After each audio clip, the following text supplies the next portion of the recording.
Welcome into Live Above the Chai. Jimmie Allen, Alex Drake, and the Roll of Jays podcast brought to you by Pixel Fire Marketing and Pyramid Contractors. Live above the CHI Health Center. Halftime is St. John's at Creighton. Jays trailing 26-28. Big first half from Steven Ashworth despite a little bit of a leg injury. Yeah, I mean, Steven got hot there at the end. He finished the half with 9 points. Took him a while to get going. Took a while for the whole team to get going.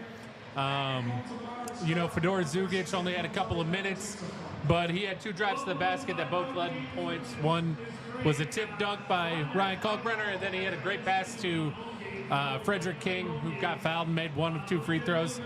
So I'd like to see more Fedor. He kind of got things going on the offensive end, even with no points. Yeah, Shane Thomas came in Steven Ashworth's absence did really well. Surprised with how much of the defense upticked when he was out there. And obviously he got the great news over the Christmas break that he's now under scholarship.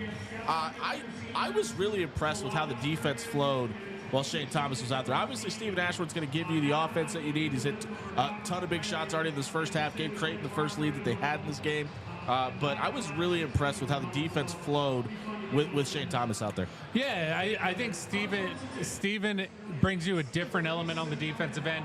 He's great at chasing guys off of pin down screens and things like that.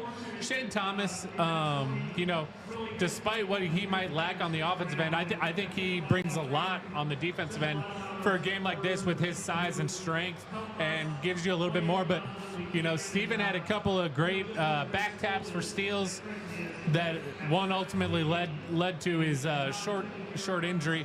But yeah, for the most part, we've kept them in check. We just got to get going. For anybody that's not watching the game, Steven Ashworth went up for a layup and then pivoted out of it and then got landed on that same ankle that he rolled.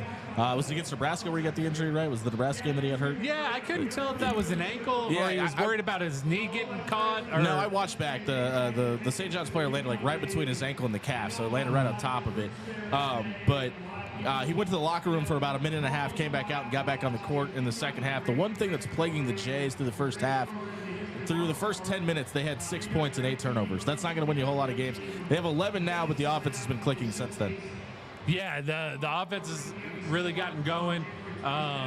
Jason Green's plus-minus is -9, but I thought Jason Green has played really well. Same. Jemiah Neal's been so-so, but who's actually been the best in the plus-minus tonight and doesn't really have a stat to show, but has played solid in his 4 minutes, was Mason Miller. Yeah, and that's not something we've been able to say a ton this season. Obviously still coming back from nursing that leg injury.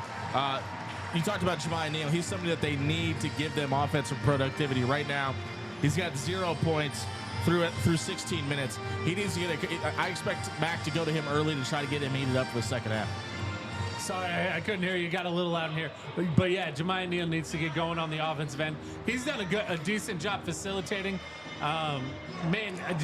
If you take out about that 4.5 minute stretch in the middle of the first half where Creighton just had some really, really dumb turnovers, this is a different game. Yeah, and most of those from Steven Ashworth. Yep. So that's a guy that you usually don't see make those mistakes. Right now, the other thing, Steven Ashworth does have has 9 points and leads the Jays in scoring, but he's 3 of 10 from the field. He's got to take better shots and get other guys involved in this offense. That's what I want to see. Jemiah Neal get involved early. I want to see Steven Ashworth hit some buckets, and it's got to happen quickly because St. John's athleticism can overcome if you're not able to. Somebody else has to get going from the outside. It was nice to see Isaac Trout knock one down early too. Somebody else has got to get going because they're just harassing Steven. They're not letting Steven get going. And the loss of Pop Isaacs is really showing up with Jason Green having to be your 3-man instead of rotating in at the 4 and Jemiah being the 2. You got to have another guard step up, whether it's Jemiah, whether it's Zugic, whether it's Mason Miller, or we haven't seen him yet, but Ty Davis, Shane Thomas. Somebody has to step up and do something to get some of that load off of Steven Ashworth. Fedor Zugic, 4 minutes in that first half. He had what should have been an assist on a beautiful wraparound pass. That should have been an easy layup. Jackson McAndrew just missed it at the rim, and he took one shot that was highly contested and off the mark. But I'd like to see him get more. I know it's going to be a long process. It's a marathon, not a sprint. But I'd like to see him get a couple shots and take a couple looks here in the second half. Yeah, I mean, he had that drive to the rim that, like I said, he missed the layup and it led to a Kalkbrenner tip dunk. he brings a different element that, he only had 4 minutes, but Explosive. in those 4 It looked minutes, he had explosive. 2 explosive drives to the rim that led to points. I think that's the guy that you kind of look to right here in the second half to bring some of that pressure off of Stephen Ashworth. Yeah, Jay's trailing by 2 right now, and they only led for about 14 seconds in the first half, 28-26. Johnny's at the half. We'll be back on 1620 The Zone immediately following the game. We'll take your phone calls, 402-951-1620. Get your thoughts. We'll be talking to Creighton assistant coach Trey Ziegler as well. Hopefully you can join us on 1620 The Zone. Creighton trails 28-26 at halftime. Live above the Chai, Alex Drake, Jimmie Allen. We'll see you after the game.